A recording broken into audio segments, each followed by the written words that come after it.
And we are live. You already know who it is. My name is Mike Kyle, aka the Fantasy Vulture. I have over a decade worth of fantasy football experience, and I've continuously competed for fantasy championships over the course of the past 6 seasons. Let's make it 7 in 2020. But enough of me. I'm here for you. On today's episode of the FB Show, we are continuing our Week 2 game previews, breaking down every single Week 2 game, all through the lens of fantasy football. Up next, we are talking the Detroit Lions versus the Green Bay Packers. So if you are excited for this game preview, hit that like button down below, like an open receiver downfield, Aaron Rodgers style, and also smash that subscribe button like a power running back up the middle so that you never miss a video from me. We try and do this every single week, a preview and a review for every single NFL game. I always try and get through as many as I can. Granted, we've only been through 1 week of this. And, working 45 hours a week on top of this it makes it a little bit challenging. Currently, it's 11:20 as I'm recording this video. All right, let's get rolling. Before we do that, one last thing. Follow me on all social media platforms at FF Vulture. It's been a lot of fun to interact with a ton of people, just talking start, sit, trade offers, and all of the other things that come with fantasy football and the stresses and joys of it. All right, let's move. That's the wrong screen. There we go. Okay. Lions versus Packers. This is a game with a 49.5 over-under, one of the highest on the week, and Green Bay is favored by 6.5. The game notes for this, which if you're new here, the game notes are basically just like the storylines or things that happened last week that I thought are interesting to bring up moving forward this week, and also injuries as well. For the Packers, there's no injuries of note here. Pretty much everything is squared away for them on offense. Who they're starting is who they're starting. Kenny Golladay is once again out for the Lions, a guy who you probably drafted as your number 1 or number 2 wide receiver, and he misses his second straight game due to that hamstring injury. And then just the other game notes that I just have is the Packers offense, like last week versus Minnesota, absolutely torched. And was that in part because of how bad Minnesota's defense is projected to be, or is that a sign of how great Aaron Rodgers and the resurgence of what his... the resurgence of his, what's the right word? The resurgence of his moxie almost. There was a lot of talk that Aaron Rodgers was fired up this offseason based upon the way that the organization drafted, and he's pretty much out on a mission to prove some people wrong here. So, again, that offense last week versus Minnesota was absolutely electric, and the Lions' defense looks absolutely dreadful against Mitch Trubisky for the second half of that game versus the Bears. The first half looked pretty good, but then it quickly went off the rails as the game progressed. Those are the only game notes that I have as far as things that are really intriguing or really important to note. Just heading into this week 2, a divisional game actually, the second divisional game for both teams. Interesting, funny how that works, right?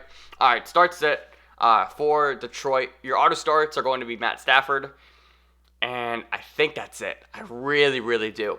Stafford, if this game goes into that shootout, you're probably starting Stafford anyway if he was your quarterback, but specifically because this game has that chance to go into the shootout mode, what better guy to have on your team than Matt Stafford in that kind of situation? I don't know. I don't want to touch on the rest of the Lions now. Now, we're going to go through the rest of Green Bay's auto starts, and we'll just kind of break down player by player here. My auto starts for Green Bay, you know them, you love them, Aaron Rodgers, Aaron Jones, and Davante Adams. Nothing more needs to be said here. But now just actually there is one more thing that needs to be said here. I have Aaron Rodgers as a smash play of the week. I talked about this in my live stream Thursday night.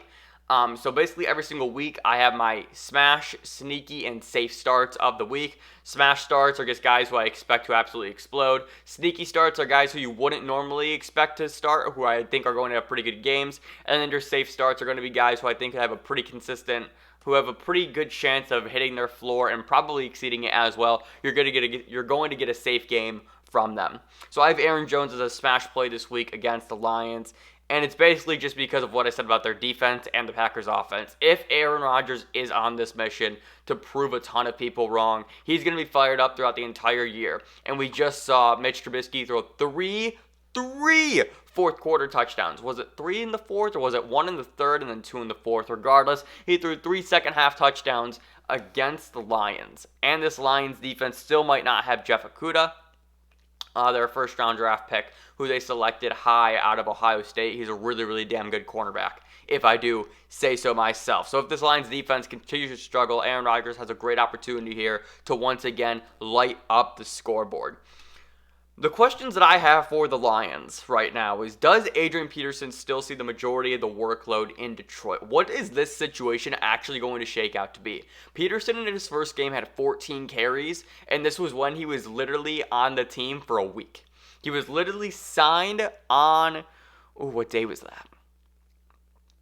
Fuck it. He was signed on Tuesday, played on Sunday, and here he is leading the team in carries. So what is the workload going to look like with Adrian Peterson? Because if it stays that consistent, we saw what he did last week versus Chicago, rushing for, I believe it was 98 or 96 rushing yards on 14 attempts. He looked really, really good, and thank God, because I've been pounding the drum on Adrian Peterson all offseason long, so I felt some validation there. But I really want to know what he looks like and what this rushing attack looks like in Detroit. Another question I have along the similar plane is DeAndre Swift still going to be involved even after the drop touchdown pass in the fourth quarter of Sunday's game versus Chicago, where it was literally right in his hands as time was winding down? There was 3 seconds left of the game, and he just dropped it. So I believe Swift only had 3 carries. Let me pull this up right now. I want to say Swift had 3 carries in that game. Trending? Can I search? Why can't I search? There we go. Hang on. This isn't gonna work. Week 1. Bear with me. There we go. Yes, so Swift had 3 carries for 8 yards, but he also was targeted 5 times in the receiving game and caught 3 of his targets. He also had the rushing attempt as well, and he was able to find his way into the end zone. So I want to know if Swift's involvement is going to increasingly go like this, and is Adrian Peterson's then subsequently going to go like this. I'm really just trying to figure out what the fuck this backfield looks like for now. It is so early on in the season, and it's one of the things I absolutely hate about the early parts of the season, because there is so much stuff that needs to be sorted out, which is why pretty much my philosophy through the first 3 weeks at a minimum is start your studs. Like, please don't get cute, don't try and get fancy. Start the guys who you know are going to produce, and the big names that you drafted, because you drafted them for a reason. So now just trying to move in guys that you drafted in like the 12th round into your starting lineup over a guy that you drafted in the 7th per se doesn't quite add up to me. And then lastly, the other final final roster question that I have here is, are you starting Allen Lazard or Marquez Valdes-Scantling as a flex play this week? Theoretically, right, if we love Aaron Rodgers and we love Aaron Jones and Davante Adams, we would have to love those two, right? I think as a flex play, it makes sense. Especially given what those guys did last week. They both had really, really big games. Marquez Valdes-Scantling had 6 targets, hauled in 4 of them for 96 yards and a 45-yard touchdown. And then Allen Lazard was targeted 4 times, caught all 4 for 63 yards and a touchdown. So if this is the case, and we are expecting Aaron Rodgers to be a smash play of the week, we kind of have to start Allen Lazard or Marquez Valdes-Scantling at the flex. And I shouldn't say we have to. We should feel comfortable doing it if we need to.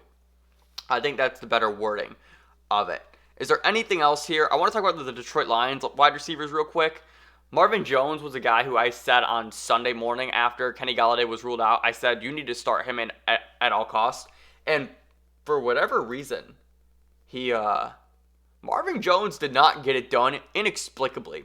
He was targeted 8 times, only hauled in 4 for 55 yards. That was it, and that was a game where honestly the Lions should have put up more points on the board. They only scored 23 versus Chicago. But in a game where Marvin Jones is just known for kind of dominating and balling out in games like this, where he is the number 1 option, he just didn't come through. And I don't really know if that's a Marvin Jones problem or if it's just kind of how the game went. I'm still kind of unsure about that because he did see 8 targets still. So maybe just that the Chicago secondary was really just honing in on Jones given the fact that Golladay was out. And then just the final piece that I need to note here And this is more so, I think, for Dynasty than anything else. But Quintez Cephas, the rookie out of Wisconsin, saw 10 targets in his first career NFL game. Leading the team, he had more targets than Marvin Jones. He had more targets than Danny Amendola. He only hauled in 3 of them, but still, that's a really high target number for your first ever piece of NFL action because there was no preseason. And there's a level of comfort there between him and Stafford, clearly, that I don't think anybody was really expecting.